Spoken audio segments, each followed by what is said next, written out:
जीवन में अच्छी और बुरी दोनों ही परिस्थितियों का सामना करना पड़ता है। दुनिया में बहुत से ऐसे लोग हैं जो दोनों ही परिस्थितियों का सामना बहुत अच्छी तरह से करते हैं। ऐसे लोग खुशियों के समय जीवन का आनंद लेते हैं और परेशानियों के समय भी जीवन का आनंद लेने के साथ ही साथ परेशानियों का तब तक डटकर सामना करते हैं जब तक परेशानियां खुद परेशान होकर भाग न जाए। आपको एक कहानी के माध्यम से समझाता हूँ। एक जंगल में बहुत से हिरण बड़े आराम से रहते थे।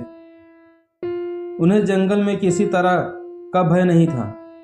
एक बार किसी दूसरे जंगल से बहुत से सारे जंगली जानवर शिकारियों की डर की वजह से उस जंगल में आ गए। अब वह जंगली जानवर रोज कुछ हिरणों को मारकर खा जाते थे। हिरणों के सामने बहुत ही बड़ी समस्या खड़ी हो गई। लगातार हिरणों की संख्या कम होती जा रही थी। सभी हिरण बहुत डरे हुए थे और अपनी अपनी जान बचाने के लिए जंगल में इधर उधर भाग रहे थे। कुछ दिन बाद जब हिरण उन जंगली जानवर के आतंक से बहुत परेशान हो गए तो उन सब लोगों ने सभा का आयोजन किया। जंगल के सभी हिरण उस सभा में आए। सभी हिरण डरे हुए थे।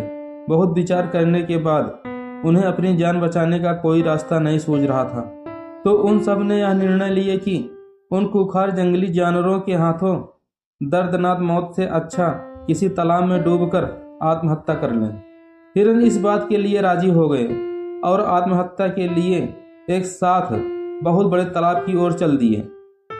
रास्ते में उन्हें कुछ खरगोश मिले जो बड़े आराम से इधर उधर उछल कूद कर रहे थे। जैसे ही खरगोश ने इतने सारे हिरण को एक साथ आते देखा तो वह जल्दी से इधर उधर छुप गए। हिरण इन सभी खरगोशों को देखकर कुछ सोचने लगे, लेकिन एक दूसरे को देखते हुए आगे बढ़ते गए। तालाब के पास पहुंचकर उन्होंने देखा कि बहुत से मेढक तालाब के आसपास धूप सेक रहे थे। जैसे ही मेढकों ने इतना ज्यादा हिरणों को एक साथ आते देखा तो तुरंत डरकर तालाब में कूद गए। तभी उन हिरणों में से एक समझदार और अनुभवी हिरण बोला, रुको और आत्महत्या करने का विचार छोड़ दो। आपने देखा कि खरगोश और मेढक हमसे डरते हैं। हमें देखकर वह अपनी जान बचाने के लिए अपनी अपनी बनाई गई सुरक्षित जगहों पर जाकर छुप गए। जब वह हमसे इतने कमजोर होते हुए भी आत्महत्या नहीं कर रहे हैं तो हम क्यों करें। तभी दूसरा समझदार हिरण बोला, जब खरगोश और मेढक खराब परिस्थितियों का सामना कर रहे हैं तो हम क्यों नहीं कर सकते। जैसे उन्होंने संकट आते ही उससे बचने का रास्ता खोज लिया, हमें भी ऐसी कोई सुरक्षित जगह खोजना पड़ेगा। सभी हिरण ने यह बात मान ली और इन परिस्थितियों का सामना करने की मन में ठान ली। अब उन सब ने जंगल में एक सुरक्षित जगह को खोज लिया जहां वो जंगली जानवर के आते ही छुपकर भाग जाते थे और सुरक्षित रहते थे। कुछ दिन बाद शिकारियों के दूसरे जंगल में चले जाने के बाद सभी जंगली जानवर वापस अपने जंगल में लौट गए और अब हिरण पहले की तरह खुशहाल जीवन जीने लगे। दोस्तों, हमें इस कहानी से यह शिक्षा मिलती है कि जीवन में कई बार परिस्थितियां हमारे बहुत विपरीत होती हैं।